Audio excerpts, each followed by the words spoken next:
Good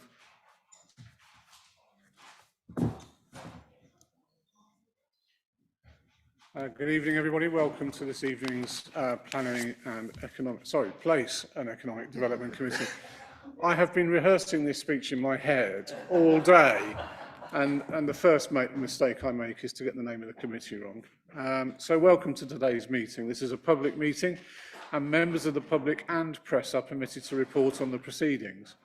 Reporting includes filming, photographing, making an audio recording, and providing commentary on proceedings. Please note this meeting is recorded and streamed live. These recordings are published on the relevant meeting page of the Council's website. By choosing to attend this public meeting, you are deemed to have given your consent to being filmed or recorded and for any footage to be broadcast or published. If the alarm sounds, the premises must be evacuated immediately. Do not spend time collecting personal belongings. All emergency escape routes are clearly signed, and once you have left the building, the assembly point is in the High Street opposite the Guildhall.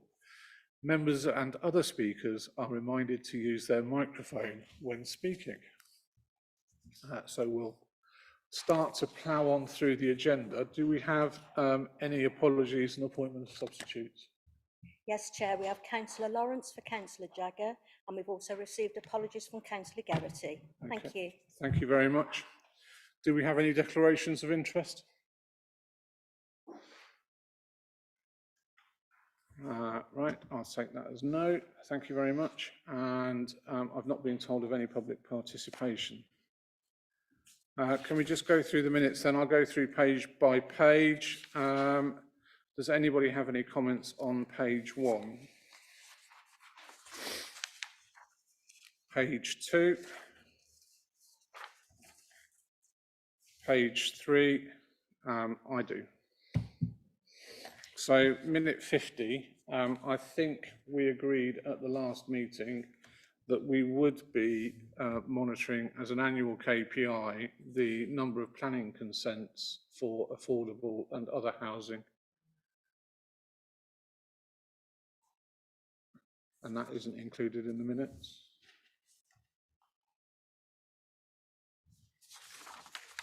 Any other comments? No, thank you very much. Moving on to page 4, then any comments on page 4? None. Okay, thank you very much, everybody. We'll stick to the agenda as published. So the next item on the agenda is a presentation on the major programmes update for Future High Street Fund, Towns Fund and the UK Shared Prosperity Fund. Thank you, that's me, Chair. First, apologies to those members sitting on the wrong side of the table. In true Panto style, Adrian, it's behind you. So, oh no, it isn't. The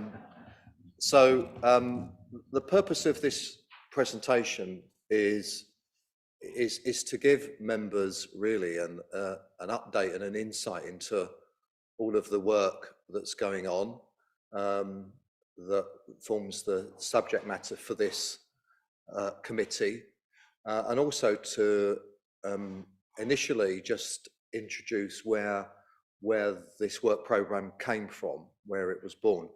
But we're very conscious as officers that we have some new members, and so some of this might not be familiar to you.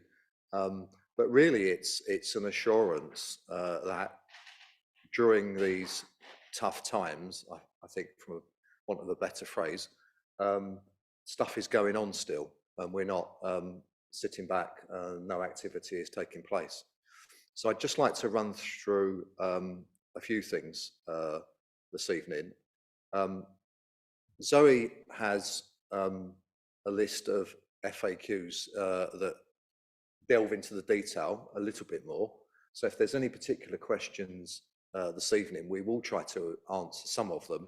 As you can imagine, it's a very broad subject matter. We won't have the answers to every particular project, but there is a major programmes reference group on the 26th of June, which is group leaders and deputy leaders, where we will be providing an update in more detail on the activities. So without any further ado, really, I just thought I'd start off by referencing the city plan.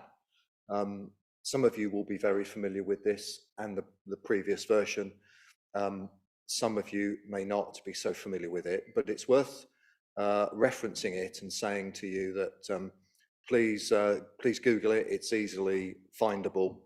And there are two areas within our city plan aims and objectives that are pertinent to this particular committee. The first of those is a prosperous city, where we are aiming to provide sustainable growth from which all people and communities can benefit. And our second aim is a heritage city with a 21st century culture. So attracting visitors to enjoy the city's compelling leisure offer, from bars and restaurants to shopping and the strong cultural life. So I think it's worth just pointing that out and reminding members this is where this work has been born from, really. We're not just making it up as we go along, so to speak. Thank you, Margaret.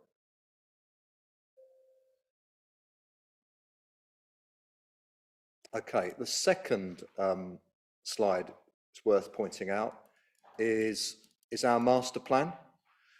So in July 2019, we set out a master plan for the city centre that defined our measures of success. And you can see over on the right-hand side of the slide there, the measures lifted from that particular document in terms of improved GVA, to work with historic buildings, to new homes, new jobs, and various other activities. This is an important document, mainly because of the amount of work that went in during the consultation. We spent about a year consulting on this document with stakeholders, and after a number of workshops, a number of public meetings, we reached a position where the master plan was agreed by all of the political parties. It's worth saying, I should have mentioned this previously, with regard to the city plan, that was also a document that was agreed by all four political groups. So it's important to say that we had political consensus across the council for all of these activities. So once again, I would recommend that you Google the city plan and the master plan and familiarise yourself with the various activities that are noted in those documents. And for those that remember the master plan all the way back to 2019 will know that some of the projects that I'm going to talk about in a moment are clearly articulated in that master plan.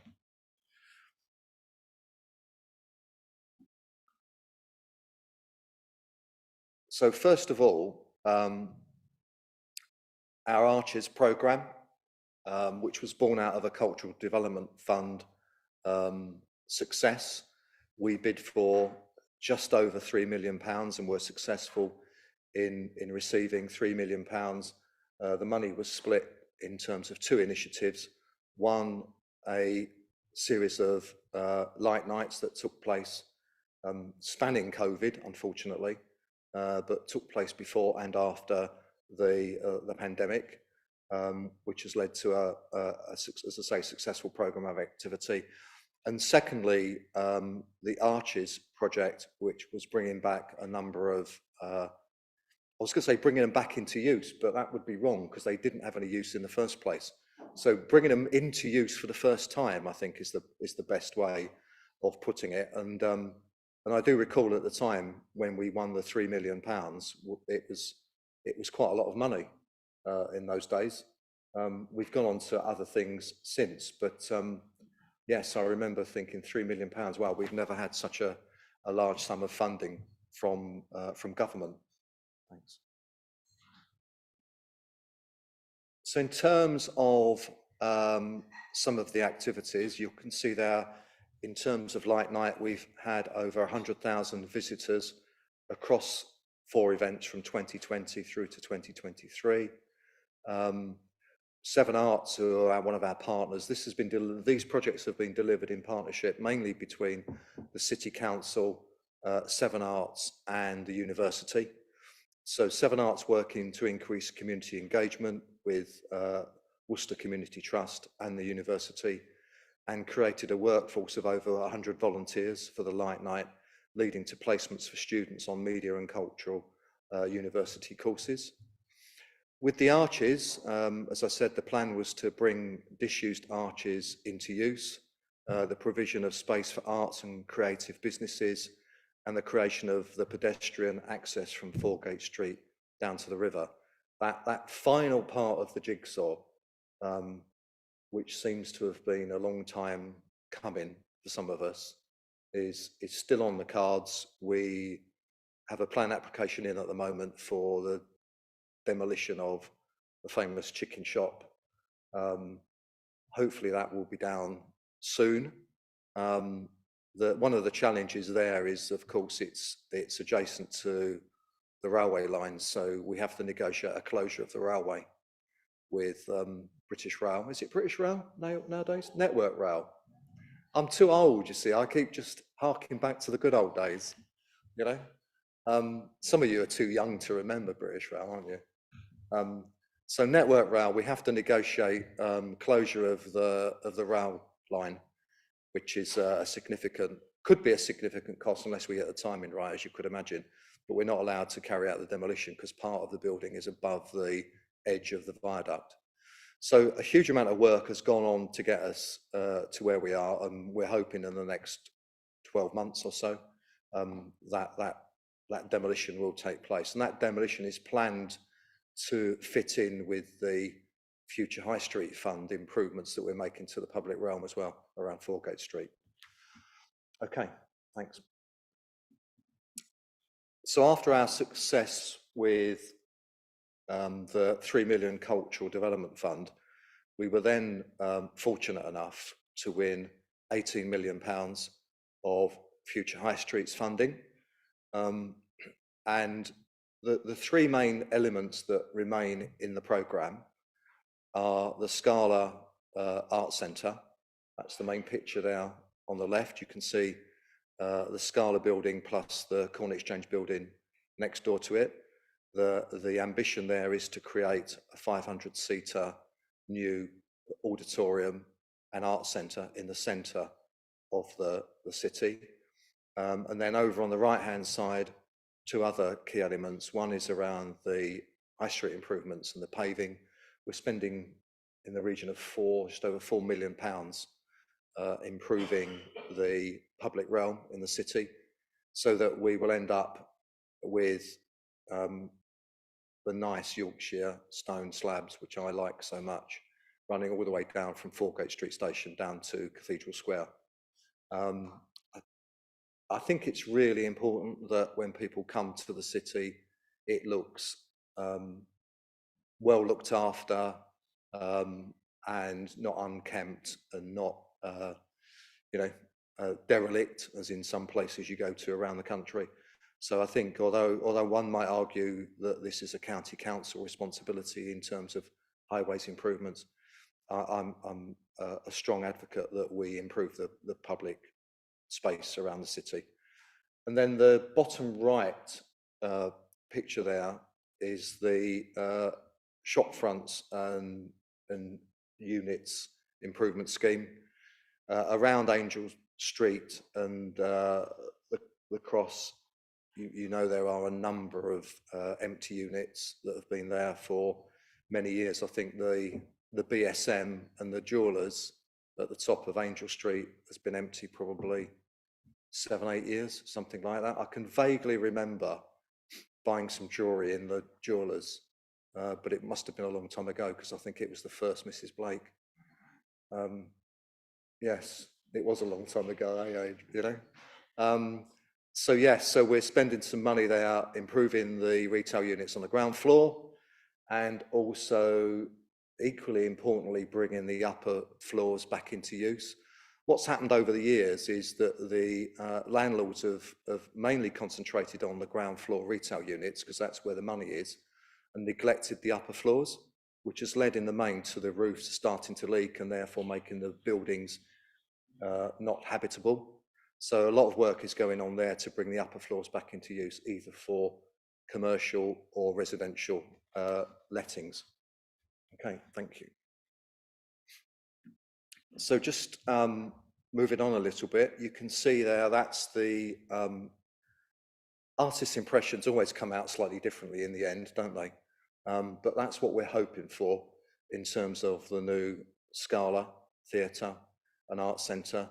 So the left-hand side of the building there is the Corn Exchange, the Scala Theatre in the centre there, and then the third element to the right on that picture is the back of house changing facilities that will be built in and above the existing toilet block. And access to the theatre will be on the right hand side via Angel Place.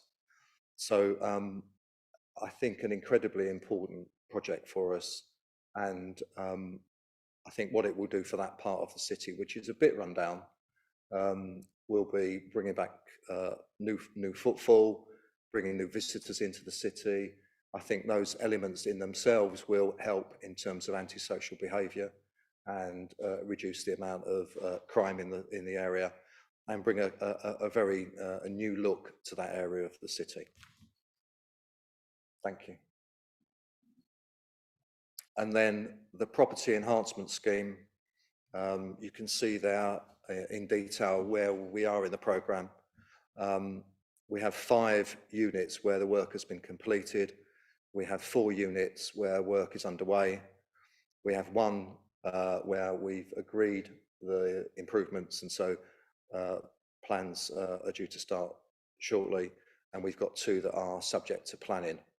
So it's actually been more of a success than I thought it might be initially. We tried a similar scheme in St John's many years ago, and that was much more difficult to achieve the traction we've got with this scheme.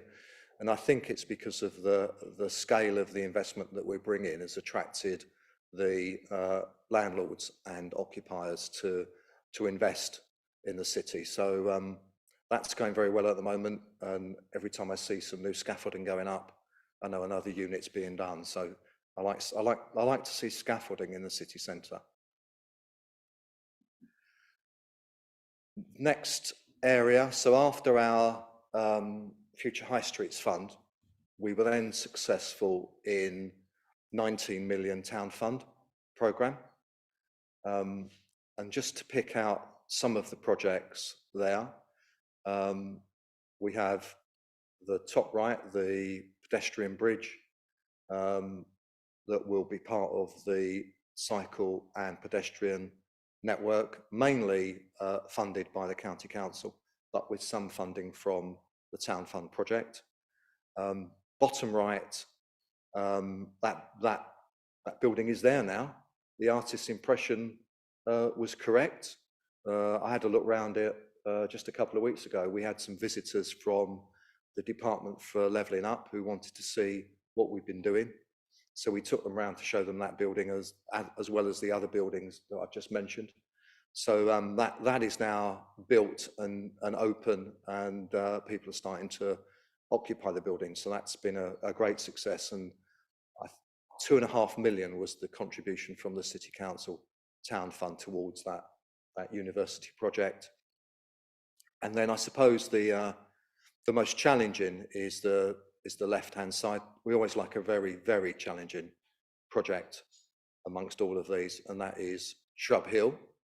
The elements that we're particularly funding out of Town Fund are the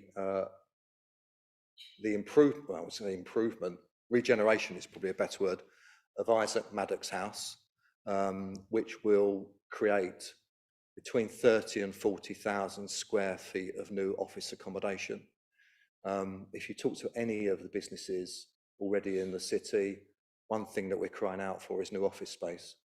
I'm not sure what the last new office accommodation was in the city. Someone's going to tell me it was Elgar House, aren't they, or something like that. But we're crying out for new office accommodation. So the plan here is to bring 30 to 40,000 of currently vacant space back into use. And then the second major element of the project with the Towns Fund is to create a pedestrian and cycle routeway from Shrub Hill into the city centre.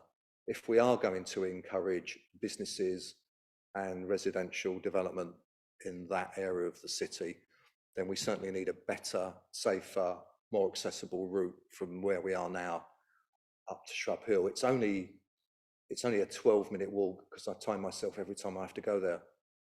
But it does seem so much longer because it's such an unattractive journey, but it's only 12 minutes. So those are just three of the mainstream projects. Thanks. In more detail, that's a breakdown of the projects in total, and you can see the amount of funding that is being committed to each of those. The Community Skills Project is something we're working with Worcester Community Trust, and that builds on the building block project for improving skills for the communities. The Severn Centre for Health and Wellbeing, I've mentioned, that's the university project. Shrub Hill Regeneration, you'll see, is taking the bulk of the funding there, 10 million. Heritage and Riverside, there are two components to that. One is improvements to the Riverside and to access into the city centre, mainly around the Glover's Needle and Copenhagen Street and the Riverside there. And the second project is the Heritage Project, which is moving the military soldier collection, which we currently have in the Museum and Art Gallery. We're moving that down to the Commandery because we think it will complement the Commandery offer. And that will allow us to free up space in the Museum and Art Gallery. And we have very fortunately been left £250,000 by a resident, and that funding will go towards purchasing new art to go into a new dedicated gallery, which again will improve the attractiveness of that building to visitors to the city. And then the final element at the bottom there is active travel. I've mentioned the bridge. The other two elements are the pedestrian and cycleways. And then the third element is the electric and pedal power cycle scheme that we are looking to implement. And we've just been doing some soft market testing on potential suppliers for that scheme. And so we're hoping to bring that to the city very soon as well. So those are the key projects there under Town Fund. And then last but not least, so all of the projects up until now have been almost entirely capital projects with no revenue, which in itself creates huge challenges in terms of ensuring that the projects are sustainable, particularly in the early years, where you're looking to get the projects up and running, so to speak, not having much revenue or any revenue has been a real challenge. We are also the recipient of the UK Shared Prosperity Fund. This is the follow-up to the European Structural Funds programme, which came to an end with us leaving the EU. So this is the replacement funding for that. So it's, in some respects, it's not new money, but it's new to us. Previously, this money never came through district councils, but the government, along with all the other money you've seen, I've mentioned earlier, this money has now also come through the city council. You see it's split into three particular pots: community and place, local business, and then people and skills. And it's very much geared towards revenue, as you can see then. And the total profile over the 3 years, with most of the money in 24-25. And that will be in the main where the skills money goes. So thank you. Next slide. So these are just some of the activities to date that have been undertaken in each of the project areas. So community grants replacing previous council funded programme. We've taken advantage of UK SPF to replace some of our own funding with this funding for community grants. We're looking at feasibility into city centre wayfinding. We're doing some more work around creative arts. We've already spent some funding on the Christmas lights programme and the virtual time travel event in the city. Thank you. In terms of businesses, an extension of the Growth Hub activity for the City of Worcester, we actually, from a county perspective, we host the Business Central team. They're based just at the back here for now. They are moving out. The LEP has decided to consolidate all staff into a new location. So we'll soon be having a space behind us, which is, we need to work out what we're going to do with it, whether it's best placed to use for existing council staff, or whether we can market it for new business opportunities. We're looking at the options for that at the moment, but we have the Growth Hub funded through UK SPF, more funding for property enhancement, and we have a youth enterprise programme. Thank you. So on people and skills, community housing, building better opportunities, ESF continuation project. So that's what I mentioned earlier about working with the community and developing the skills in some of our more deprived communities. And then finally, these will find a way onto the scorecard for this committee. So you'll see there the projects that are being tracked above, and then in terms of measures of success, those key performance indicators below are the measures we're using. Okay, thank you. That was just a very quick scan through something that equates to about £70 million worth of funding over a number of years. Really, as I say, just to give you a hope and assurance that there's an awful lot still going on with existing commitments and existing funding across a whole range of projects, a whole range of locations, trying to address a whole range of issues for the city. I'd be happy to take any particular questions, or if there's any very difficult questions, I'm sure Zoe will answer those. Thank you. Karen. Thank you, Chair. I think, the Unicorn Hotel, which is in Angel Place, is that included, or is that part of Crown Gate and therefore will not be included in this project? It's another building that's being the which building? It's the Unicorn Hotel. It's over Poundland. No, it's not included. No. I didn't think it would be. Okay. Karen. Thank you, Chair. David, I've just got a question. I know that some of the projects we've had to work really quickly to put projects together when we knew that funding was available. So have we got some, if we get notification of more funding in the next year or so, have we got projects that we're going to have almost oven ready to put in to take advantage of them? Thank you. Yes and no, I think, is the answer to that. And without trying to be clever or difficult in my answer, I think yes, because we were unsuccessful with our Levelling Up 2 bid. We didn't put a bid in for Levelling Up 1 because Levelling Up 1 coincided with us working on the delivery of the Town Fund and the Future High Streets Fund projects. So in terms of sheer capacity, we weren't in a position to put a bid in for Levelling Up 1. We put a bid in for Levelling Up 2, which comprised 3 elements: the grandstand, the nunnery sports centre, and additional funding for the engine sheds at Shrub Hill. That was unsuccessful. In answer to your question specifically,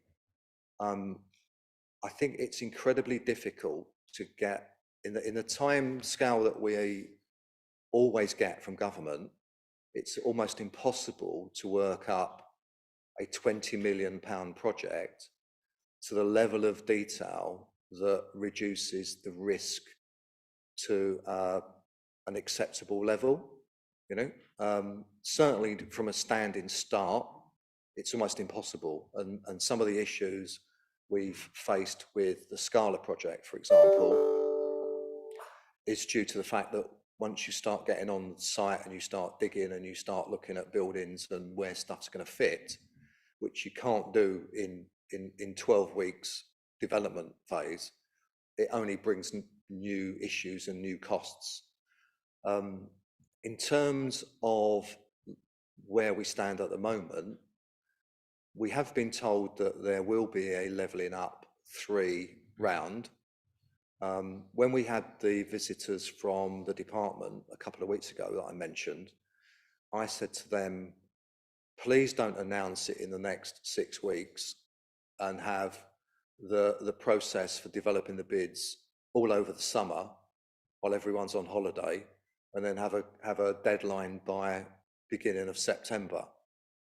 And judging by the glances between them, it wouldn't surprise me if that's exactly what we do get. It is crazy. It is very difficult. We are trying to work up some ideas for potential bids.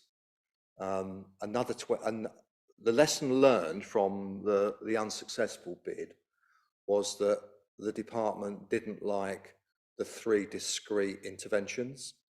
As much as we argued that they were coherent as part of our city plan, they weren't keen on 3 separate activities or 3 separate interventions. So it's clear to me that if we're going to be successful with a levelling up 3 bid, we have to nail our colours to one particular project, and another £20 million project is not an easy thing. We'll need to talk to group leaders and deputy leaders in some detail about where we go. We've got some ideas at the moment, and it may be that one of the projects that was unsuccessful, because we've already done a lot of work on it, is the best route to producing a successful bid the next time round. It will probably be the last opportunity we get. But having said that, we've been very successful so far with the money we've brought in. So we are actively and acutely aware of the need to get something on the stocks. And I hope that we don't get caught out with a July announcement and a September deadline, but we shall see. Sorry, did you want? Yeah, just to add to that, we are actually trying to be a bit more proactive with the project. So when we know we've got a project, we're looking for money rather than waiting for the money to come to us and then designing a project around it. So we are changing the way we are doing things at the moment. So hopefully we should be able to draw down more funding by proactively going out and looking for it. So it will fit our projects rather than our projects fitting the funding streams. James. Chair, thanks very much. David, we've spoken in the past about particularly Angel Place and the need to get the private sector in on this project, the wider project. Is there any evidence emerging, I wouldn't try to tempt you into specifics, but generally that this is starting to get some traction now? Because clearly there's an awful lot of public money going into this area of the town, and absolutely brilliant that it is, but we need the private sector to work alongside that. Is it starting to really, is it starting to build now, do you think? Thank you. Through you, Chair. I think you've teed me up with a very good answer there. Thank you. I think yes is the answer. I think one of the buildings that we had down for acquisition was Panama. Was it called Panama Jacks? Was that? No, was it that one? Yeah, Panama Jacks. Yeah, sorry, I just couldn't remember the name of it. So Panama Jacks was a building that we was going to acquire. When we met with the landlord and said that we wanted to bring it into the programme, and we told the landlord all of the other things that we were doing, the landlord said that no, they would let the building and bring it back into use, which is what they did. So that building came out of the programme, not as a failure, but I think as a for me, a perfect success of public sector intervention. It didn't cost us any money, and all of the other activities that we were doing convinced the landlord that it was a viable opportunity to bring it back into use. I think the other building, not quite there yet, but it's the Cricketers pub, which has been empty for a number of years. And now some of you may have seen that the brewery have now started to refurbish that building. And hopefully with the work we're doing in bringing the public money in, they will now bring in a new landlord and reopen. And the plan is to reopen the Cricketers. So those are two obvious buildings very close to the Scala that it's making a difference.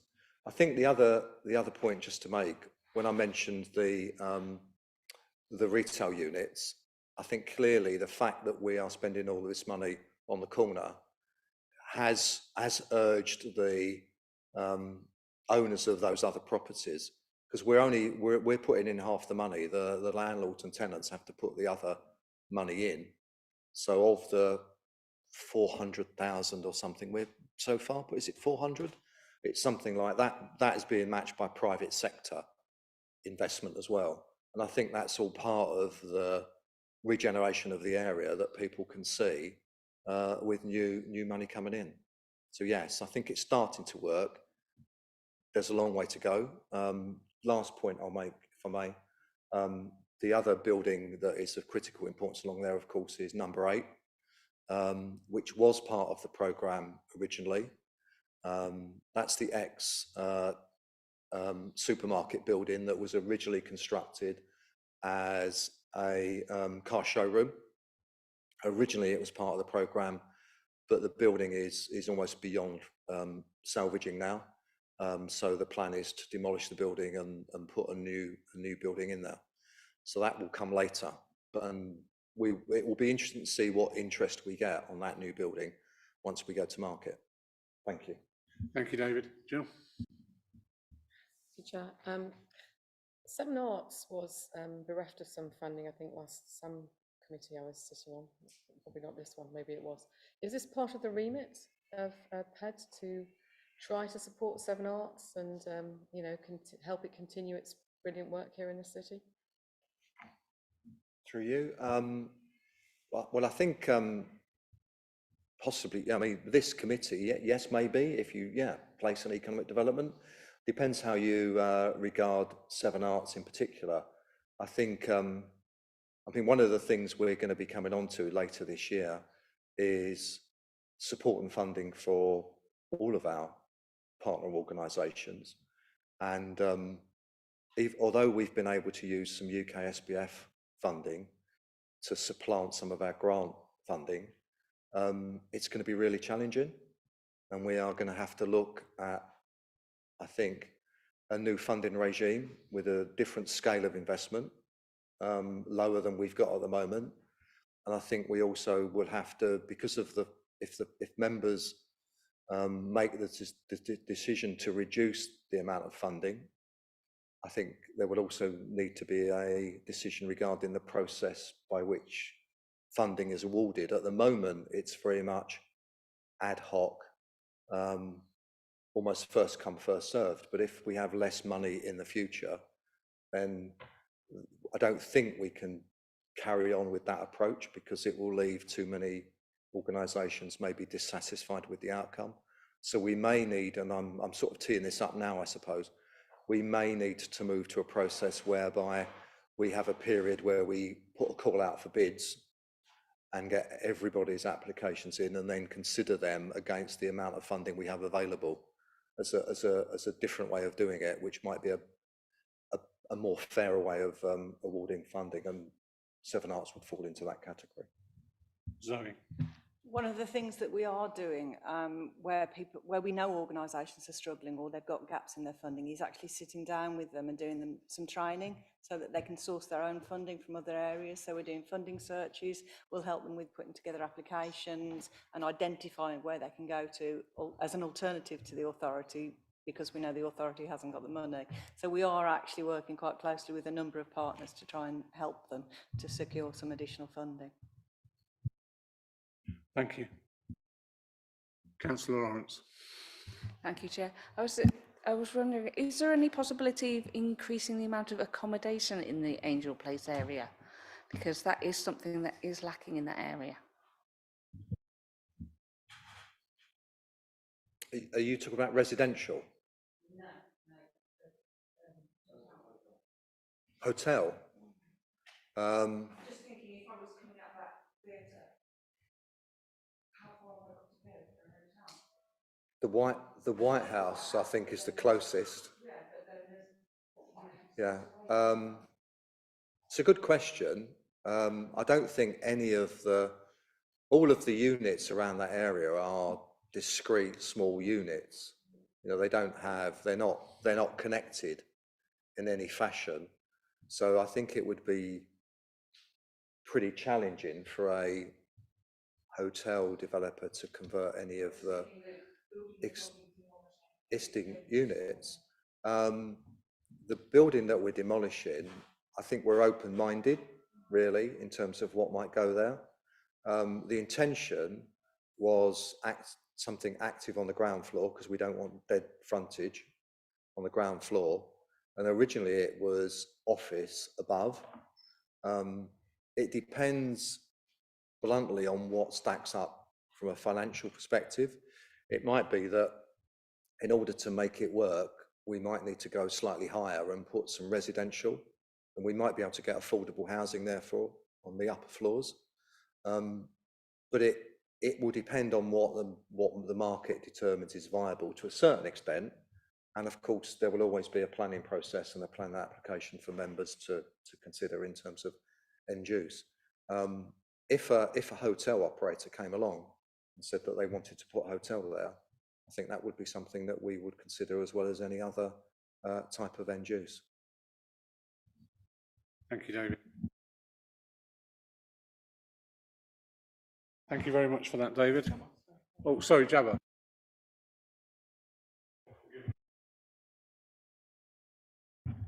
Thank you, Robin. Just in terms of ring fencing of the money from central government, if there were sort of a change in government, in terms of that, where do we stand? Is that money committed to us? Are they legally obliged, regardless of who's in power, at what time, for us to receive all of that money? Yeah. Through you, Chair, I think the money that we've got is committed to us. What levelling up 3 might bring in terms of timescales, I don't know. We do have some challenging deadlines that we have to hit in terms of spending the money, and I would expect that those deadlines to be before the next general election. So we should be outside the vagaries of anything that a general election might bring. Okay, and the follow-up couple of questions in terms of the obviously the levelling up element of this being the last element of it, and it kind of concerns me a little bit in terms of not enough importance and weighting given to that element, given the whole levelling up spiel that we've been getting from the government, and that it's also, you know, we're levelling up places, but we're not levelling up people, and that's the concern. Through you, Chair, I think that's one of the issues where we face capital-only projects. It's in going back many years, the capital element of the programme was always the easy bit. The ongoing revenue, generating the revenue to keep the project alive, was always the most challenging. When we had the department here a couple of weeks ago, we had a number of people from Treasury as well, and we went through a list of what we would consider lessons learned for us and for them. And one of the things I was very forceful in feeding back to them was, you need to include revenue with any future programs. Simply having 100% capital, or almost 100% capital, is incredibly difficult. And particularly in the early years of a project, trying to get something from zero to viability without any revenue funding is very, very challenging indeed. And of course, you know, we find ourselves in a position where we can't step in and provide that revenue. But I've made the point, we shall see.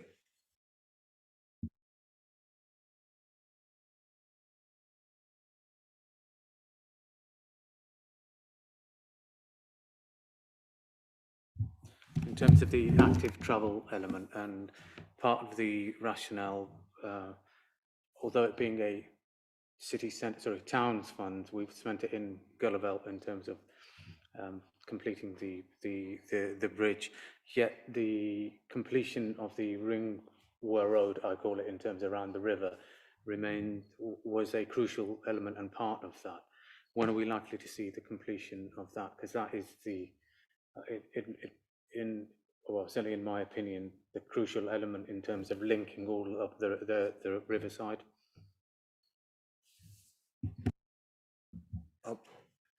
I'm not sure, when you say the linking up of the riverside, I'm not sure which bit of roadway you're talking about, Jabba. So the footpath from, I think it's Sabrina Bridge, all the way up to the new to the bridge. I think that's the element we're talking about. Right. I'd have to get back to you on the detail. I don't know is the easy answer. Do you? So we'd need to we can get back to you on the detail of what's involved and what isn't involved on that one. Okay. Okay, thanks. So before I preempt moving on to the next agenda item, any more questions? Brilliant. Thank you very much, David. You're welcome. So the next agenda item then is the quarter and annual performance report for 2023-24. That's me again. You'll just have to bear with me. My computer's closed down. It's a poor excuse, isn't it?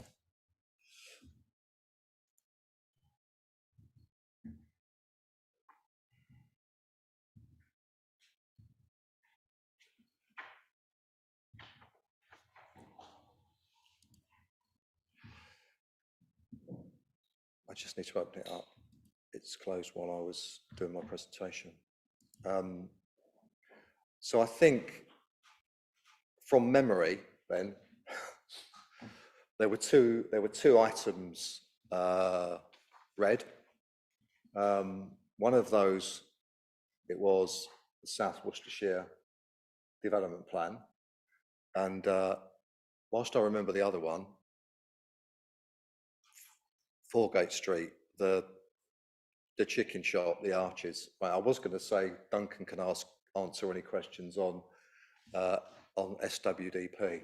So so I can regain my breath. If we pick up SWDP first, Chair, if that's okay with you. We'll do Yes, that. it is. Yeah, absolutely. Thank you. Through you, Chair.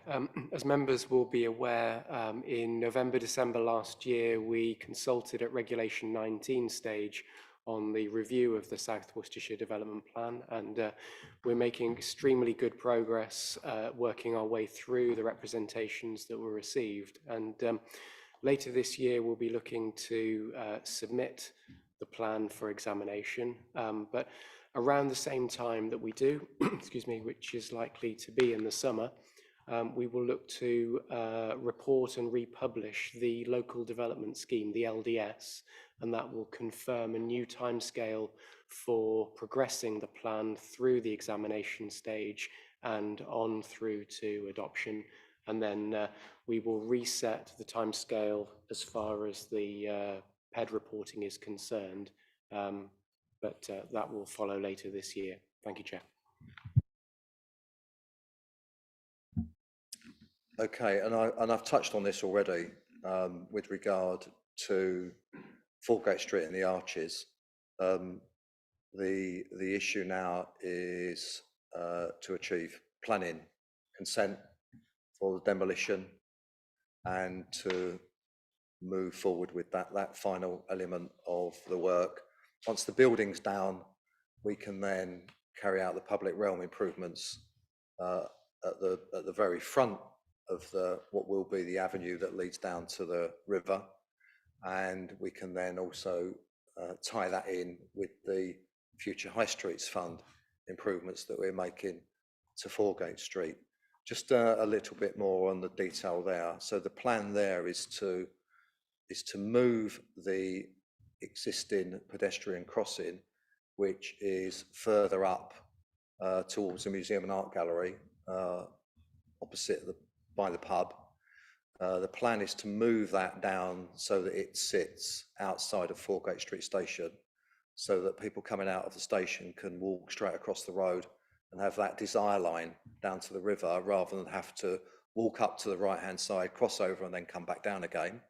That will mean moving the bus stop so that the bus is not blocking that desire line. And then we'll also have to move some of the taxi bays as well on the other side of the road. So it is quite a convoluted piece of work, but we've had various meetings with County, who are obviously the Highways Agency responsible for all of those elements, and there is agreement that those things will take place once the demolition has occurred. So it's slipped from where we wanted it to be, but we're confident that that final part of the jigsaw puzzle will be delivered.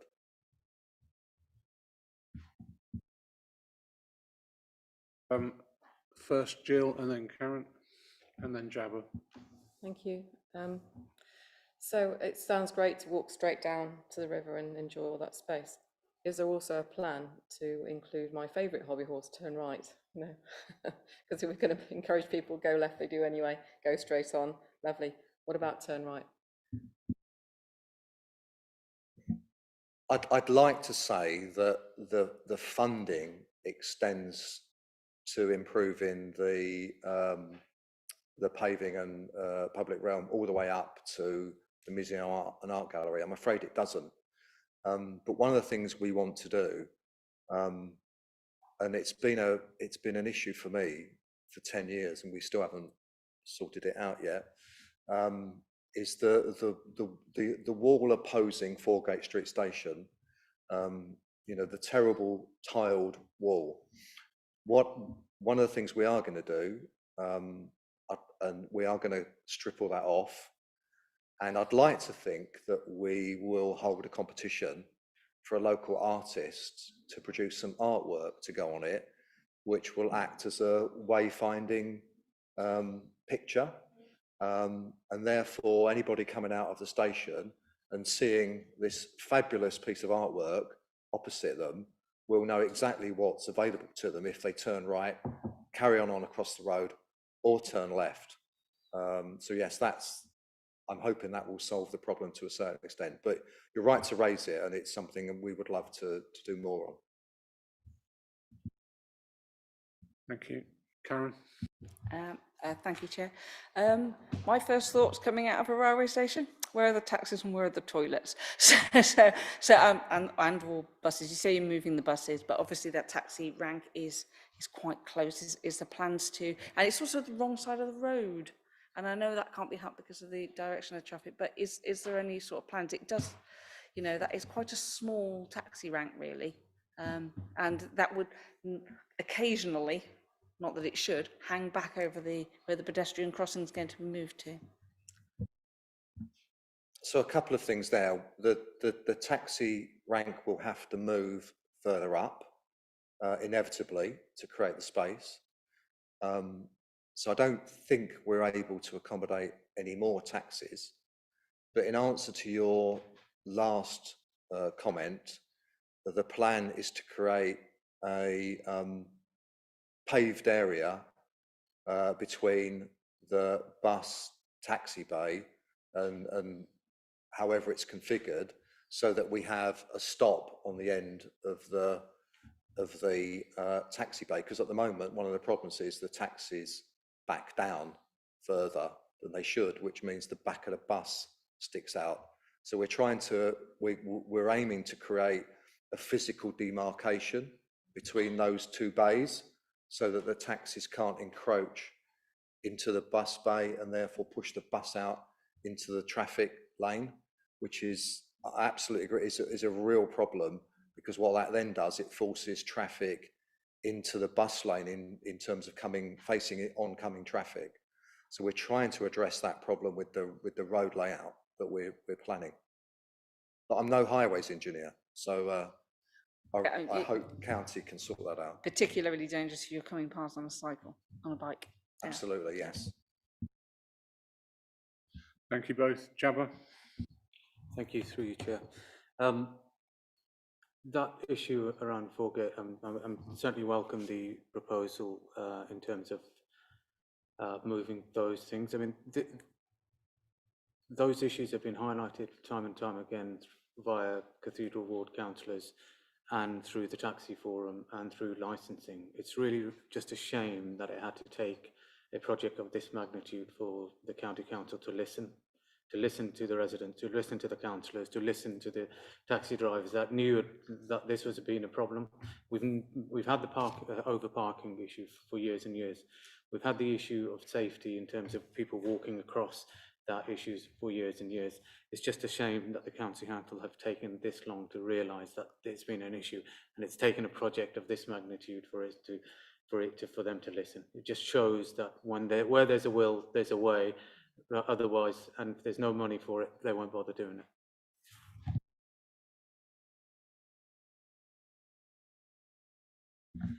Sorry, Chair, I just forgot the final point in terms of obviously moving the taxi rank has its own complications. The unmet taxi demand survey has highlighted the need for more rank space within this city. So we should not be reducing taxi, we should be increasing the space that they have because of the overparking issue. That's clear, that's evidenced, and that's a requirement. And the other issue with moving that rank further up the road will be obviously the obvious implications in terms of costs to passengers, which means they will not be able to, a lot of customers will not be able to turn right if the rank moves past the Pierpoint Street junction. It means that they'll have to go further along the tithing, or back around the butts. In terms of that, we've got an air quality management. I know these are issues not to talk about here, but I thought I'd just put those out there in terms of air quality as well. Then people circling at peak periods of time and the traffic congestions that will cause. We know Foregate Street and the tithing has increased. So I don't know when this is out to consultation. If it is out to consultation, but we'll be making our voices heard. Absolutely, yeah. Thanks, Jabba, through you, Chair. Because I sometimes devil in the detail on these things, believe it or not, I am aware that the turn right at Pierpoint is a matter of live discussion, and therefore any changes, we want to make sure that we don't end up sending cabs further up out the city because they can't turn right and come back on themselves. So that's an identifiable matter that has to be resolved as part of the changes. It's not been overlooked. So just provide you with some reassurance there on that point. Thank you. Thank you both. Karen? Thank you, Chair. I'm just wondering if there are going to be any improvements outside of the Tesco's as you come out of the station to the left, because that area isn't the best quality. And obviously we've got like an old phone box and all sorts. Were there going to be like benches or trees or lighting or anything nice like that? Thank you. I'm pleased to say that after much discussion, BT have agreed to remove the two dilapidated, derelict, horrid phone boxes. There's two, isn't there? Phone boxes, yeah. Which seem to me to serve no useful purpose other than to gather litter around the bases. So the phone boxes will go.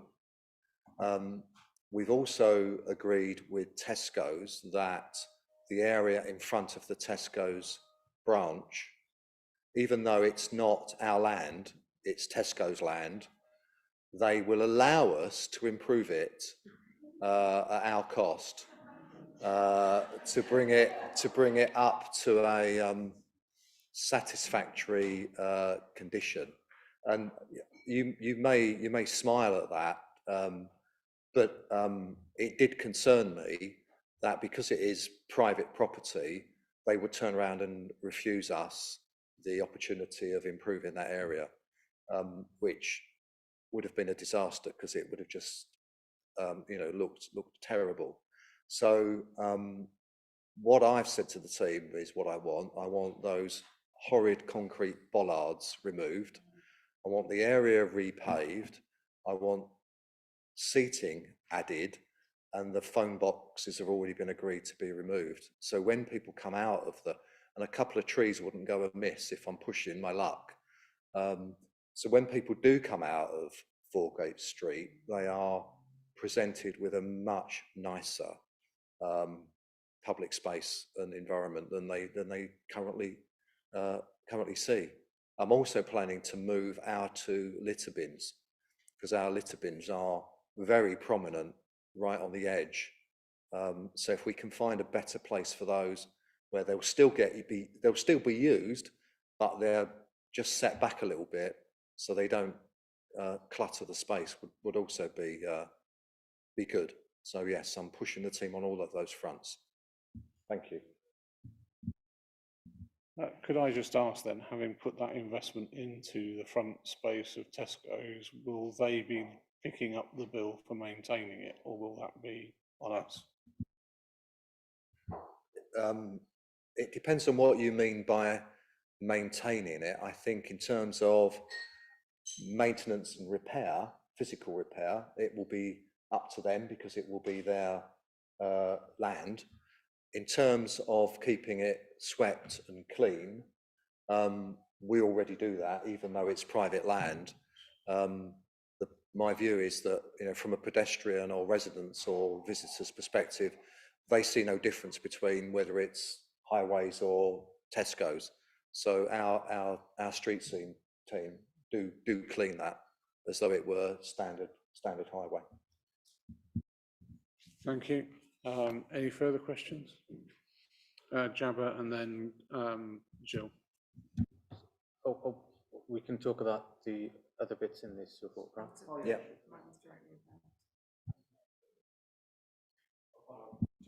Sorry, mine was directly about what was just been said, so if I could just nip in.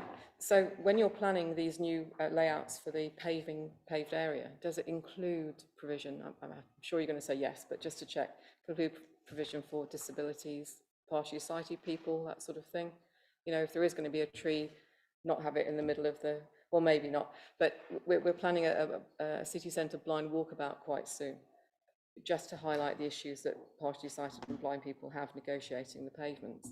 So I just wondered, is that part of your normal process, that's all? Yes, it absolutely is. County highways, it's part of their risk assessment and safety assessment to make sure that we don't end up putting obstacles in places where it will impact on partially sighted. Jabba.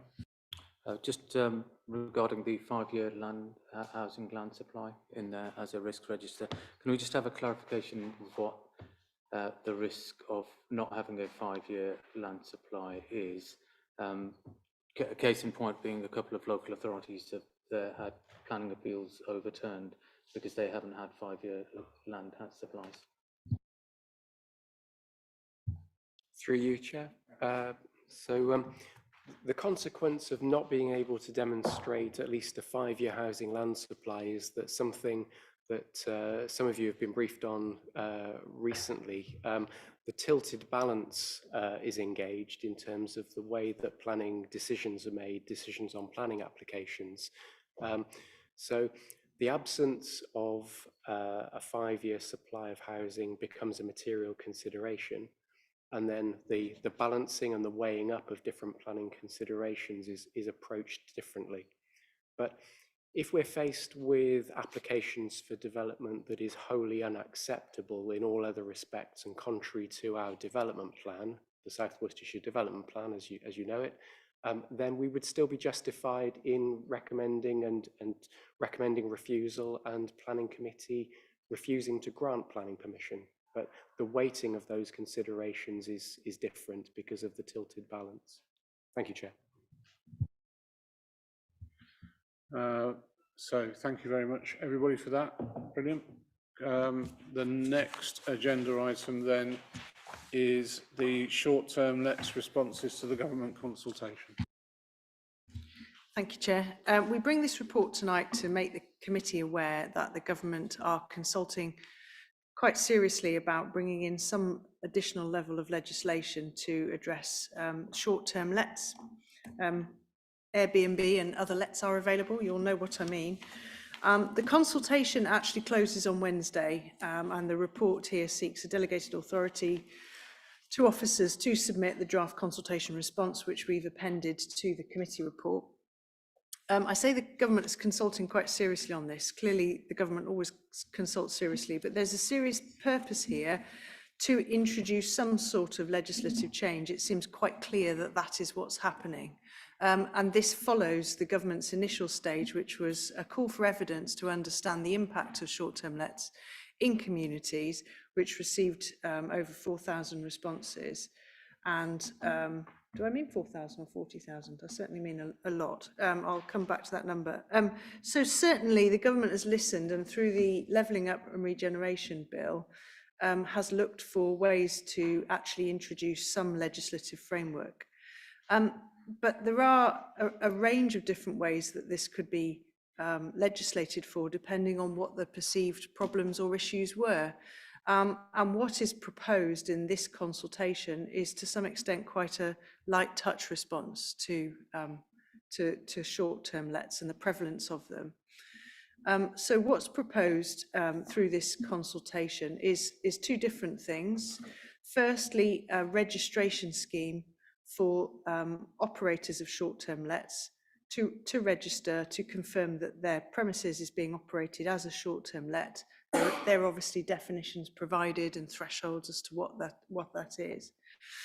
And the expectation of the registration scheme is that it provides consumers with a degree of visibility and a degree of assurance as to what those lets are, and that it provides the government with notification of where those lets are, possibly for income tax assessment purposes, for example. That it provides local authorities with evidence of where those lets are to understand their communities better, insofar as demand on waste management, waste collection. There's a suggestion that it's informative as regards dealing with antisocial behaviour or nuisance issues that might prevail at individual properties. But I think it's important to recognise that in terms of the kind of menu of options for registering or licensing properties, the government's preferred option is a light touch registration scheme, not a comprehensive licensing scheme. So I think it's important that we recognise that otherwise it could be slightly misleading. It suggests that there'll be standards and ways of assuring health and safety legislation and so forth. But then when you look at what's being consulted on, if we don't have a full-scale licensing scheme, then whoever the regulator is, whether it's a local authority or a national body, there won't be a regime to inspect them, and it will be largely a sort of self-certification process. So I think it's important to recognise that the government's preferred option is registration, not licensing, which will necessarily remain light touch. In fact, they often use the phrase light touch in the consultation. But nevertheless, whatever scheme is put in place, it would give us a level of data and information that we don't currently have. And in common with many authorities, we did struggle easily to turn up an answer to the question how many short-term lets are in the city, because in an environment where they are currently unregulated, there's no need to hold that record or for landlords to provide that information. Various desktop assessments have been done. We think the number in Worcester is between 200 and 300, but clearly it ebbs and flows. In some areas of the country, the prevalence and incidence of sort of behaviour and consequences of short-term lets is much more significant, and some of the local authority areas that made responses to the first call of evidence really spoke in depth about the impact on the local housing market, the impact on property prices, the impact in terms of antisocial behaviour and so forth. In Worcester, as a city, we consulted with regulatory services on putting this response together, and they don't have a significant body of complaints information provided to them. So the objective data that council officers have collected doesn't suggest that there is a widespread problem in the city that requires regulation. However, we do consider that additional visibility would be helpful. In terms of how we propose to respond to this consultation, we because of the relatively positive picture we have in Worcester, we aren't, as officers, suggesting that a full-scale licensing scheme is required, but we do note that if that's the way the government go, we would expect councils to be the regulators of that, for it to be a mandatory scheme, and for us to receive new burdens funding to be able to, regulate it properly. If it's a registration scheme, again, we would be happy to administer it as long as there is funding to cover the costs of doing that. As I say, their preference is a registration scheme, and it is quite a light touch framework.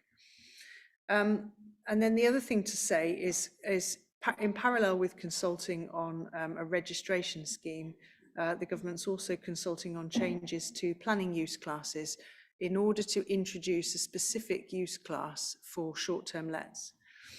And what that would mean is that local authority areas would be able to decide whether it wishes to make any specific designations or restrictions around those, and require that each of those must be subject to an individual planning application, so that perhaps overdevelopment or saturation can be considered in local areas, or whether the local authority wants to deal with those as permitted development rights. And because when the legislation comes in relation to use class, it will obviously bite on a number of existing lets. There's obviously a mechanism for dealing with how those existing properties are consented. I really bring it to you tonight to make you aware it's certainly coming. Something is definitely coming. It would be extraordinary to find that the government won't put some legislation in place given the strength of the response, but the consultation steers very clearly towards quite a light touch environment, and possibly that would get reviewed in future years if that wasn't considered to address the areas of concern. But I would just want to manage expectations that when you start reading it, you think it could give you a framework to look at things like health and safety, hazards in properties, environmental health, and then you conclude that it probably doesn't add anything to the existing tools that we already have. That was my conclusion, Chair. Thank you, Sian. Any questions? Owen? Thanks, Chair. Just one. When does a short-term let cease to be a short-term let and need a tenancy? Because that seems quite woolly to me. Thank you. Yes, they have got a definition, and in terms of number of days of use and so forth. But again, unless there's a regulator established who's going to carry out inspections, it would be really a matter for somebody to raise it as a potential enforcement issue, and we'd need to consider whether there was a planning breach or not effectively, and it would be almost on a self-report basis. Thank you. James? Chair, thank you. I just wondered whether or not Sian or Duncan would want to comment on the introduction of a new planning use class and where that would fit in to what the structure we already have, essentially. It seems, on the face of it, to be relatively, oven ready, to use a phrase that's been used before. But would that, in your view, be the case? Through you, Chair, the view that we're taking as far as our proposed response to the consultation is that we support the introduction of this new Class C5 for short-term lets, and that actually the definition is useful in the sense that if we are presented with future planning applications that are specifically for short-term let uses, then we can condition them to this new Class C5. That will give us a degree of certainty. It will also give communities a degree of certainty as to what we're actually permitting. Thank you, Chair. Java? Thank you, through you, Chair. Just to follow up on that Duncan, would they be under permitted development rights, or would there be planning applications involved in that use class? And when it came to the stage, would we be able to develop our own specific policy in terms of that, in terms of the same way we've got with HMOs, in terms of concentration of HMOs within certain zones, etc.? Would we be able to do something like that? Through you, Chair. If we could evidence issues that might relate to social or environmental considerations, then we may be able to justify an Article 4 direction. I think, as Sian mentioned earlier, it's worth pointing out that this matter was debated in Parliament a couple of weeks ago, and there were particular areas of the country, Cumbria was mentioned, there are certain coastal areas that are feeling the consequences of a concentration of short-term lets more so than areas like Worcester City. But there would be an opportunity to introduce Article 4 directions in certain circumstances, but depending on what the government chooses to go on to implement. And we pick that up in some of our responses to the questions. As you'll see in Appendix 2, there are 18 structured questions that we've responded to. And as far as the permitted development rights are concerned, that's covered in, bear with me a second, question 6, so that you'll see change of use from dwelling houses in class C3 to a short-term let, and then change of use from C3 short-term let to dwelling houses. So what the government is suggesting through this consultation is that there would be some additional control through the planning system, but there would also be certain flexibilities, which is recognising, for example, that some people are letting a room in their house, and at the current time with the cost of living crisis, people are finding that very, very helpful, and the government are not wanting to use this consultation and the introduction of future legislation as a way of frustrating people that are genuinely benefiting from that small additional income. Thank you, Chair.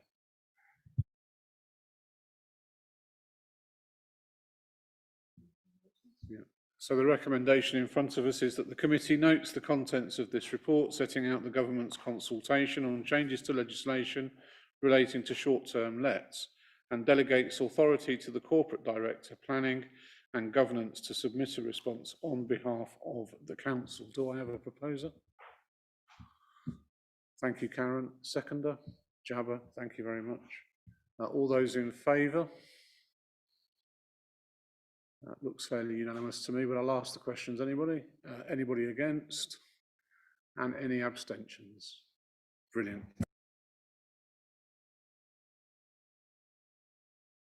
Just to note that I haven't been given any extra, sorry, I'll start that sentence again. I haven't been given any other business. So we'll move on to the supplementary agenda item, which is the Worcester Show 2023 charging proposals. Thank you, Chair. That's right, just make sure it's working. So first of all, an apology. As it says in the background to this report, the intention was to take this to P&R, but due to the timetable, it proved to be impossible. So it was a bit of work in progress at the last minute, but officers determined that the best course of action was to bring this report to this committee today. You will all know the background to this. The council faces a £1.7 million rising to just under 4 deficit, 4 million over the life of the medium-term financial plan, and therefore we are exploring ways of closing that funding gap and trying to get to a position where some of our non-statutory activities are more self-funding to a certain extent. So I won't go through the details of what the Worcester Show entails. You will be very aware of that. what we did, we considered a number of options in terms of coming to a recommendation. The first was not to change the current approach. We don't think that's a viable option. We do need to get to a point where some of our non-statutory activities are going some way to meeting their costs. In this particular case, as well as a operating deficit in terms of revenue cost, the Worcester Show does require some 700 hours of officer time to deliver. So it's by no means an insignificant level of activity. We did consider whether we could offer the show as a commercial opportunity to a third party, and that option was discounted.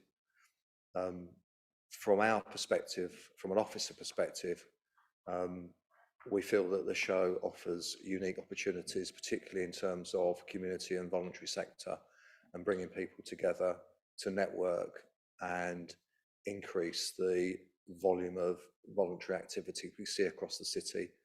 A move to a commercial enterprise would almost certainly damage that, and it would be about profit before impact in that respect. So we determined that a commercial operator was not the best outcome. And then finally, the other option is that we cease delivery of the Worcester Show, and quite clearly that wouldn't be a recommendation that officers would be putting in front of members.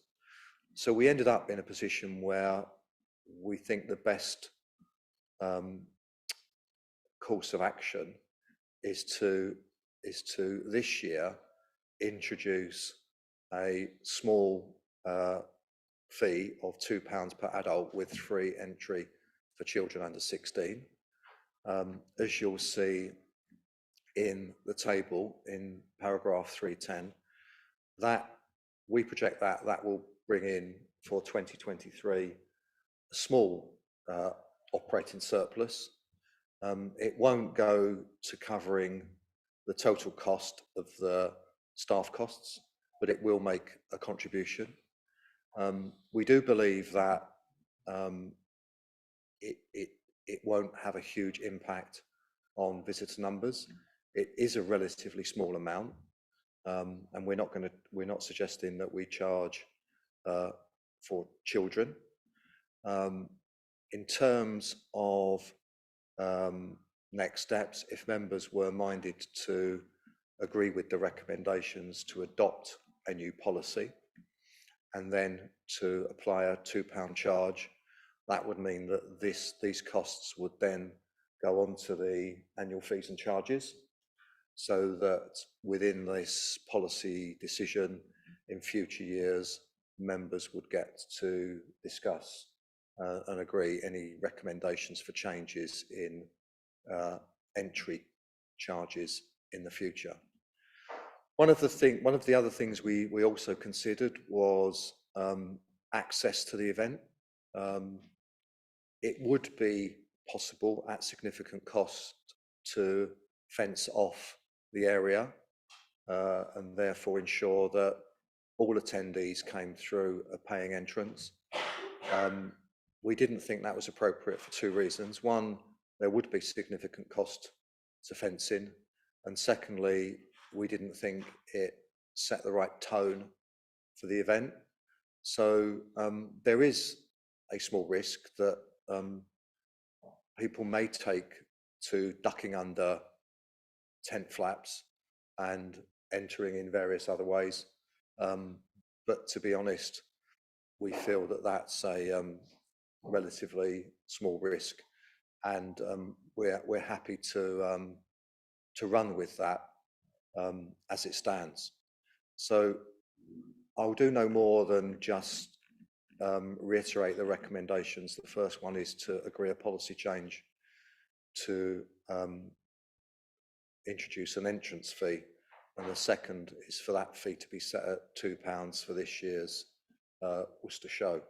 I'm happy to take any questions. Thank you, Chair. Karen? Thank you, Chair. These aren't actually from me, they've been fired at me from other residents, actually.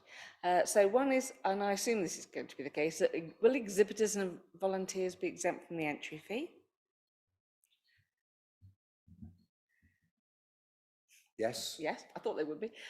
Will the income from the entry fee be reserved for the future support of this show, or is it going into general funds?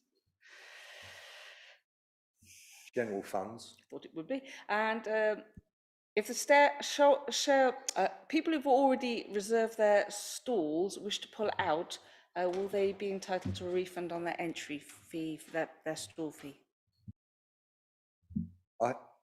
Through you, Chair, I think discussions have already been had with stallholders, so this is not something that we're springing on them. But of course, if any stallholder decided that, on balance, after the decision this evening, they chose to withdraw from the show, it would be regrettable, but of course they could if they wished. Thank you. Yeah, thank you. I do think this is a sensible measure, incidentally. These are questions I was asked to ask. Thank you. Hannah. Thank you. Given that the car parking charges have increased, is that reflected in the report, please? No, the answer is no. The numbers in the report refer to last year's income. So in a like-for-like situation, those income from car park costs figures would increase. Karen. Thank you, Chair. I'd like to thank Sian for sending through a reminder to look back at the report that we had in January about major events. And my question really is, I've got two. One is that the cost for the show in 2021 was 30,000, then it's gone to 2022, 36,000, and now it's 41,000. So it's an £11,000 increase over 2 years. So I'm just wondering why the costs have gone up that much. Is it to do with the show getting bigger? Is it to do with inflation? Is it to do with other statutory stuff that's come in? And then the other thing is whether if we are doing this now for the show, does that mean we're going to get separate reports for every other event that we have? So we'll then get a proposal, another committee for Victorian Fair, one about the lights, one about the 3 choirs, the City Run, the Light Festival, the Paint Festival, the Mellow, the Elgar Festival, or actually would it have been sensible to actually look at them all together and just say, what can we do as a City Council to support some of these events or not? So I'm not very supportive of this coming as an isolated item. The other thing is that I can see that you've said it's £2, but I can't see where that's come from. Why isn't it £5, £9, £10? Would it be £2 this year, and then inflation goes up, the cost of the show goes up to 50,000, and we say we can't do it unless it's £5 now, sorry. Then also, I think the report doesn't really get across that obviously a community event in this aspect is for the community. It shouldn't be profit making, but I can't see that we've looked at potential sponsorship, or that we've looked at anything that, say, the Commandery does for residents, where you pay less if you go there, if you live here, but visitors pay more. And I've seen other flower shows where you don't charge to go into the flower show, but you charge to go into the tents. I just think there are lots of other options that could have been looked at which aren't in the report. I wonder whether this has been a little bit rushed. Thank you very much. I'll try to answer, though I didn't write them down as you were asking them, so you might need to help me out if I jump over one. So in answer to the first question, there's two aspects to the increase in costs. One is a general increase in like-for-like security and facilities that we buy in. But the second additional cost, which we haven't faced in previous years, and it's noted in the report, we have simply made a provision for it because we don't know yet what it might cost us is Martin's Law, where events above a certain size, coming from lessons learned from the Manchester bombing, require the possibility of significant additional crowd management measures, if I can put it like that, in order to guarantee to the best we can crowd safety. So we don't know what that might entail in terms of costs at the moment, but we know it's almost certainly coming. The size of this event means it does fall within the scope of Martin's Law. So we have made an additional provision of £4,000 in the costs. So that was that particular point. In terms of, are we going to bring lots and lots of individual reports rather than one report on income from events? I'll make 2 points, if I may. The first one of those is that we said to members that to group leaders and deputy leaders, we would be bringing to committees recommendations for savings or additional income as and when they arose, so that we could get them in as early as possible. So with the show being in August, we had to bring this one to this committee now. We couldn't have delayed this particular one. But it will mean that some reports will come in a somewhat ad hoc fashion. In terms of the other events, there may be opportunities for some of the other things that we do, where we look to introduce a fee of some type. Some of the events that you've mentioned, such as the Christmas fair and the lights switch on, we've already given some thought to those, and we believe that they sit outside the scope of any potential charging policy. It would be very difficult to control access into the city centre, for example, for some of these events. They are not self-contained events where you can arrange stalls or tents to create a cordoned off area. So I don't think we will be looking to bring recommendations to members regarding some of those other events that you mentioned. In terms of why £2, well, to be very blunt and honest about it, we wanted to set it at something that gave us some recovery of cost, but did not set it at a level where we thought it would act as a real barrier to people attending. If the recommendation was £7 or £8, we would have considered proposing to members a range of concessions. So residents would come in at maybe £4, but with an entry cost of just £2, and I don't say it just £2 lightly. I know for some people it will be an expense too far, and I do appreciate that. But with an entry fee of £2, we thought it would be very difficult then to offer a concession of £1 to residents. And we also gave some thought to the fact that this is not a prepaid bookable event. People are generally going to turn up and pay £2 on the door to get in. And we gave some thought to how that would work from a logistics perspective.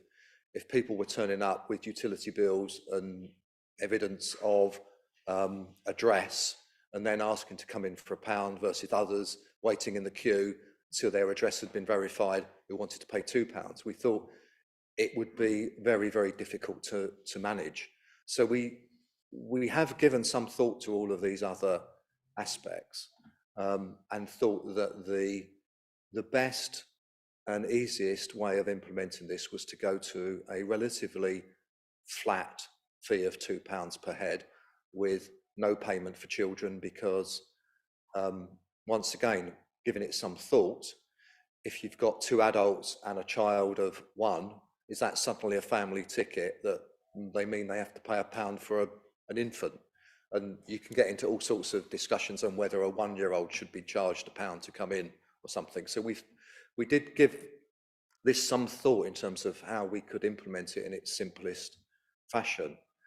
With reference to the point about making a profit from the event, I think it's worth saying that this does not provide a profit. This still doesn't cover all of the costs.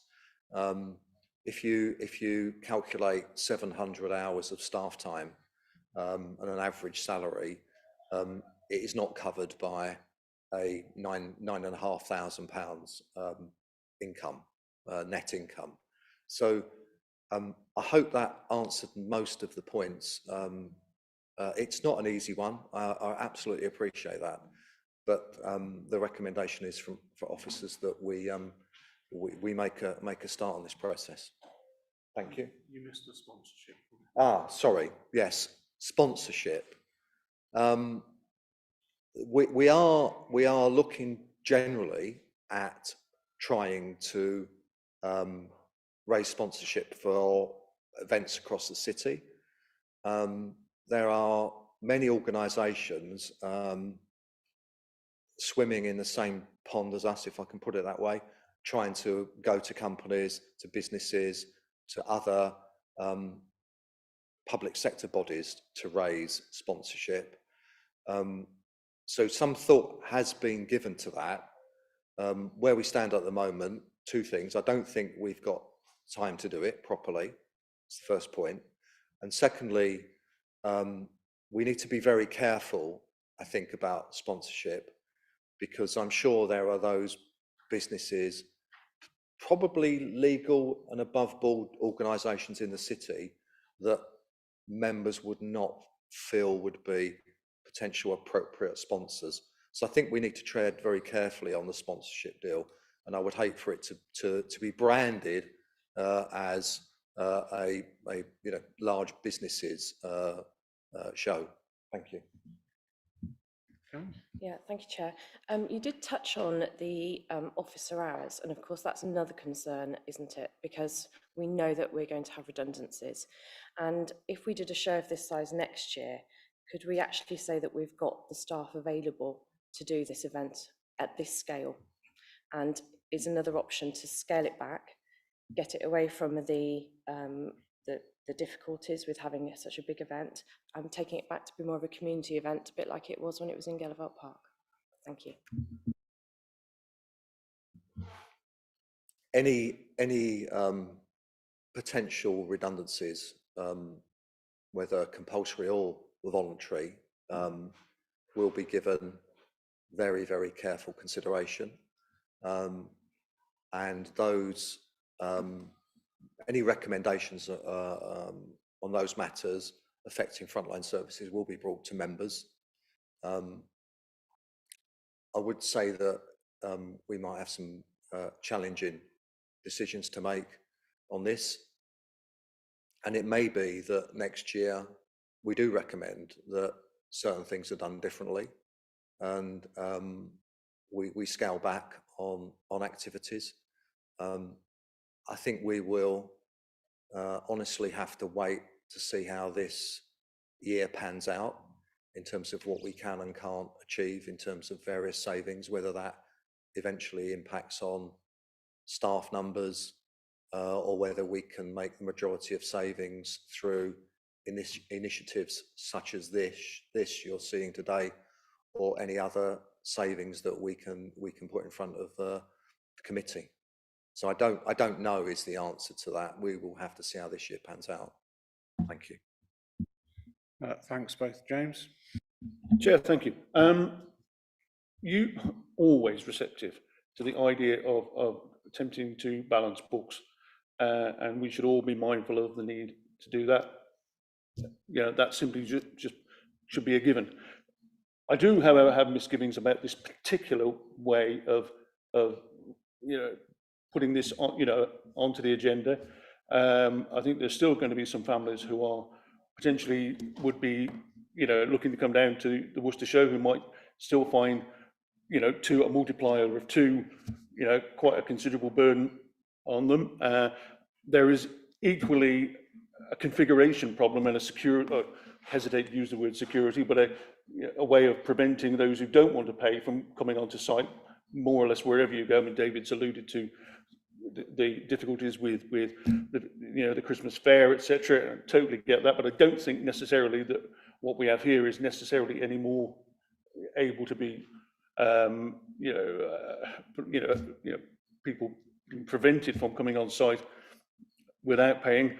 So misgivings, basically, about this. Ordinarily, I'm totally receptive to the idea of you know, ideas to begin to balance our books, but I just do have concerns about this.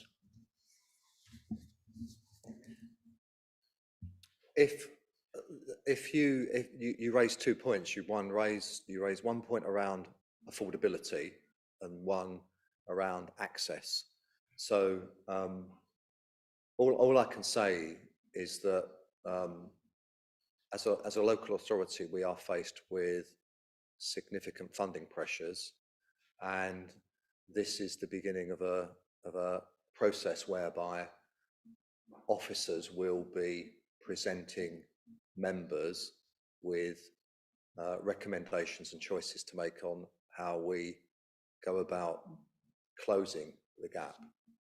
If we get to the end of the calendar year and we have not made any decisions as to how that gap is closed, we will be faced with a much more difficult situation, and we may get to the end of the year where some of those choices are no longer choices, and we have very little options in front of us. So that's why we are trying to bring forward individual recommendations throughout the period of time between now and the end of the calendar year, so to speak. With regard to your second point around access, we've spoken to the team, Warwick and the team that are responsible for the show, and their view is that the configuration of the show, including the stalls and the tents and the various facilities and amenities, can be arranged in such a fashion that it provides clear entrances and exits for residents. Now, as I said in my introduction, there is always going to be a chance that people will find a way in, but one could argue that we could spend £6,000 on fencing and they would still find a way in. So do we want to spend £6,000 on fencing? The answer is no. We don't think that that is a good value for money option, and we don't think it sets the right tone. So there will be, you know, an element of trust to this, but I am assured by the officers responsible for the show, and those officers have been responsible for the shows over many years, that they can configure the layout in order to create those entrances and exits for show visitors. Thank you. Yeah, thank you both. Jabba, then Adrian, and then Hannah.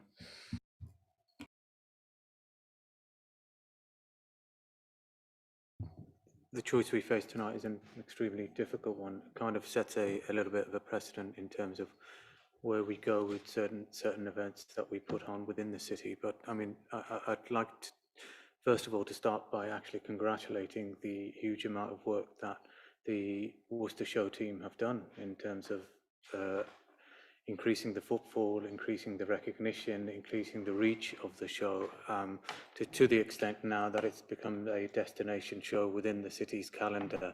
And a lot of that officer time has been a lot of personal goodwill, and they've set it up to a standard and almost to such a high standard that there's this level of expectation from the city and from other visitors that have come come to the show, that actually Worcester is putting on a brilliant show for its residents. And under current circumstances, how can we keep going? I think there was a suggestion around the table in terms of reducing the size of the show and then going, meeting certain requirements. I think that would be a damaging and a backward step, just because we weren't able to implement some of the measures that we are. I'm equally, as chair of Worcester Mellor, I've had to mull over this question in terms of actually how would it affect certain parts of the communities within Worcester in terms of accessible. We saw last year how inclusive the show was for all of the communities. How would this charge affect them? So we're equally in a dilemma in terms of that. But looking just beyond and just slightly out of the box in terms of the overall picture, it's not a statutory requirement of this council to put on a Worcester show, I think. And from that, we are doing it because we've historically developed it, we've done it, we want to get the communities together, and we put our heart and soul as officers into it. So it's only right that actually we keep it going, but the only way we can keep it going to the level of expectation of the general public is under the current focus of financial economic circumstances, with the cost of price of everything going up. It is only fair, I think, in these circumstances to be able to consider a small nominal charge, so at least we can recover some of the cost and still put on a great show at the level of expectation out to the general public. Thank you.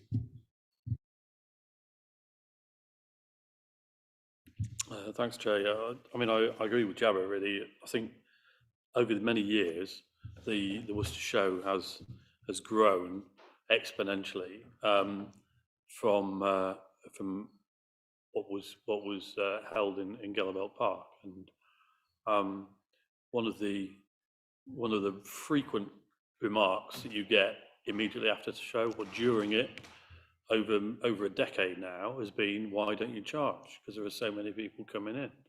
And there's always a balance as to know whether it's the right thing to charge or to seek donations or to or how you balance that out. I think since the move from Gallowbelt to Pitchcroft, there's a number of things that have happened in a way that it's grown in size because we've been able to space things out better, but also it means that it's actually all viewable as well. Whereas at Gallowbelt, it's kind of some of it's here, some of it's there, some of it's around the corner, some of it's down a bit. You get a feel for the showground, if you like. I think the issue about, as I understand the issue about the funding, is that if we don't impose a charge this year, on the basis of last year, it will cost us another 12 grand. Say, this last year, it cost us 12 grand that we will never get back, and this year it will be the same, and next year, and next year. And given that we are in a situation where we have to look at our budget, then those little 10 grands here and there on a climbing scale are important. So to be able to balance that out in some way or another makes sense. Now, if you're going to talk about sponsorship, then that in itself is a recognition that we need to find other funding for it. So if you're not going to be able to do it through sponsorship, how else do you find that funding? Don't just, you've either, it's the same argument in my head anyway. If you're not going to bother charging, then you don't need sponsorship. It's the two heads of the same coin, if you like. So I've always been very reluctant to support any charging regime for this, but it is the only thing out of that list of events that the councillor read out earlier on. It's the only thing of its nature. Everything is completely unique in that sense. None of those other things fit into the same way as the Worcester show in the summer. So that argument again is irrelevant. I think the key thing for me though is the third option, which is looking at a third party to run it. And I was this was raised with me when I was leader.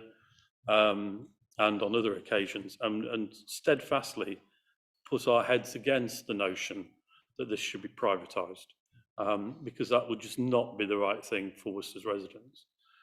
We'd lose complete control. We'd lose the whole flavour and the feel of the show. So I think that, you know, given all those other issues, this is the least intrusive way in which we can maintain the show, and with the proviso, of course, that we will entirely review what happens this year and how it works and what we can learn from it. Thank you, Adrian. Thank you, Chair. I've been going to the Worcester Show for a decade. I absolutely never miss it. It's just a jewel in the crown of Worcester, in a very different way to the Victorian market. Everyone I know goes. It's just got such a lovely feel to it. But what I think is very different is that the businesses that have stalls at the Worcester Show are all local. You don't get that at the Victorian Show.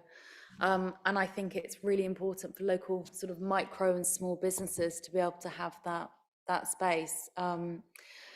So I am concerned about charging this year, given that it's such short notice, but next year I think planning ahead and that being part of it would make sense. Thank you. Thank you. Do we have any further points? Thank you, Chair. I too am very concerned about charging for this year, although I do accept that there is a problem with the budget, that we need to raise funds. But looking at, you know, the potential surplus that we're going to get, I don't think that to cause so much upset in the community by charging at such short notice. I know a lot of stall holders are very unhappy, and I take what you're saying, that you have spoken to them, but likewise others have spoken to me and feel a bit misled that they've signed up to the show and they're now having, you know, patrons attending or residents attending and now having to pay. And I understand what you're saying, that they can get their money back from, you know, from not attending if they want to withdraw, but they're putting them in a particularly difficult position because it's local businesses, small businesses, and they're relying on the show to, you know, promote their businesses. I'm also wondering if has any thought been made to doing voluntary donations to the show, if there are bucket boxes or something similar, because people are very generous, and those that can afford will happily donate money in bucket boxes if needs be. And similarly, have we not thought, it's a bit too short notice now, but for next year maybe having some kind of a Worcester lottery which goes towards, you know, people buy a raffle ticket or something similar, and then people can look to raise funds that way towards the show. But I think it's just too short notice. It's going to cause so much bad will amongst residents. And I just also wonder whether we should consider having a working group to maybe look at all avenues of funding for these events that go on through the city, and particularly looking at the Worcester Show and how it's funded and how we can raise further finances.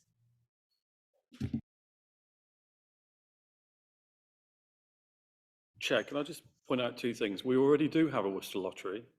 I've had it for a few years now. And the second thing is, there is also, there's more than a working group, there's an income management subcommittee that is supposed to be looking at funding, which, you know, some of us had wanted to abolish, but it is still there at the moment, as far as last time I looked.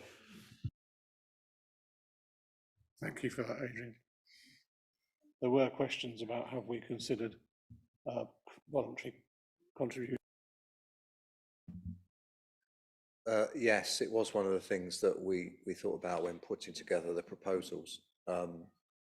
Of course, it is within the gift of members this evening if they wish to amend the recommendation on that front, to do that as an alternative. My only point would be around the timing is, and I should be very blunt with all of you, we face a £1.7 million gap. We're talking about £2. I know that is not affordable for everybody, but I would just say, if we don't do it now, when will we do it? If we do it next year, it will be the first time we do it, and so I'm sure members will be reluctant to do anything more than a marginal income charge, entrance charge. Whereas if we do it now, we can learn lessons from that. And it may be that we come back next year, or after this event rather, and lessons learned suggest that the recommendation to members the next year will be that actually it's £5 entry, but free to residents. It might be that. It might be something very different. I don't know, but the very point of this and now is that we wish to test the market, so to speak, and see what we can do without damaging the show in any shape or form. I think with regard to the stallholders, I take your point. I haven't spoken to any of them personally, and I would be interested to know why they would want to withdraw on the basis that a fee was being charged. I think the concern would be if numbers didn't materialise, it would be a concern. But I hope that the stallholders wouldn't vote with their feet, so to speak, and withdraw from being at the show. Thank you. Thank you. Any further questions, Jill? Thank you, Chair. I just wanted to say, it seems that like this is the worst, least, oh, sorry, the worst, best option, best, worst option. I don't know. You know what I mean? It's like we're all between a rock and a hard place financially. We have to start somewhere. I don't think anybody really wants to charge. It does seem like a reasonable amount to start with. I would hope it wouldn't rocket as a cost going forward. Could it be supported by the option to also have voluntary donations, perhaps, and that might then mitigate any future rise that came along? Most people who go into a church or the cathedral and stuff, you have a voluntary donation there, and it's suggested give a £5.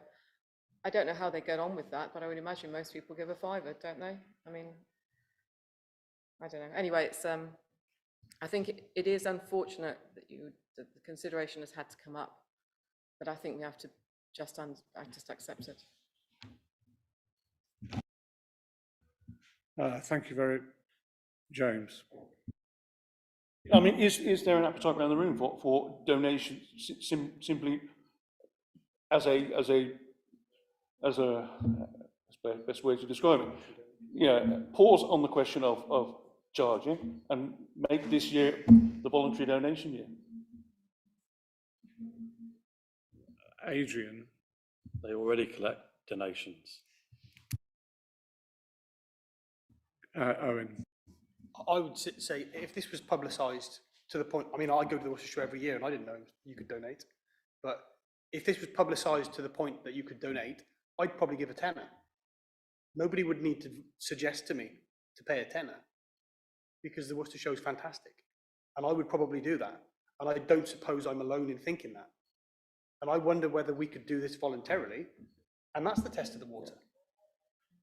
We may get enough money voluntarily that equates to charging £2 for everyone that's there. And then, if you'll excuse me, Chair, it becomes tested, doesn't it? As a way forward, we're talking around the recommendations that are coming through. So the first recommendation is that the committee agrees to the policy change of charging an entry fee for the Worcester Show. So do I have a proposer and a seconder for that part of the recommendations? I'll get onto your point in a minute, James. So the first recommendation, part one of the recommendations, is that the committee agrees to the policy change of charging an entry fee to the Worcester Show. Proposed by Jabba, seconded by Karen. Did I see that? This then leaves an option to amend that recommendation. This is where I'm going with that, as a way of moving this debate forward.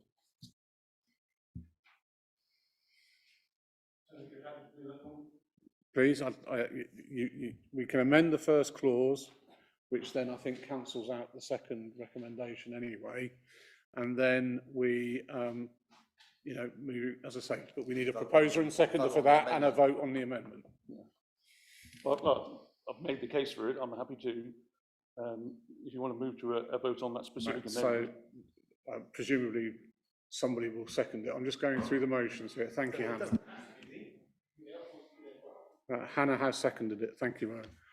So the proposal then is that we amend the first recommendation, that we ask for a voluntary contribution to visitors to the Worcester Show. So all those in favour of that amendment? All those against that amendment? I think that any noes to the amendment? Sorry, I voted against the amendment. Anybody abstaining from the amendment? I think from my count, the amendment is carried. So the recommendation agreed by this committee is that we ask for a voluntary contribution. Okay. Thank you very much, everybody. Oh, Karen.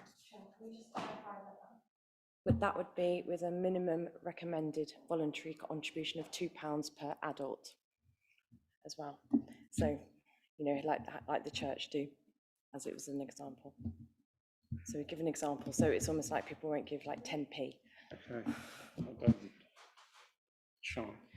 Could we just clarify, visualise the mechanics? We're proposing to set this up so that there are entrance points and that there are card readers, because most people now carry very little cash. So I want you to visualise what we are proposing, which is, yeah, absolutely, the cost of the card readers is factored into this, yeah. So, yeah, you can offer further clarifications, but just in terms of visualising it, there would be entrance points. It wouldn't be around sort of spontaneous collection with buckets, because we understand customers' behaviour is about entering and making card transactions. I just want to make that clear. Yeah.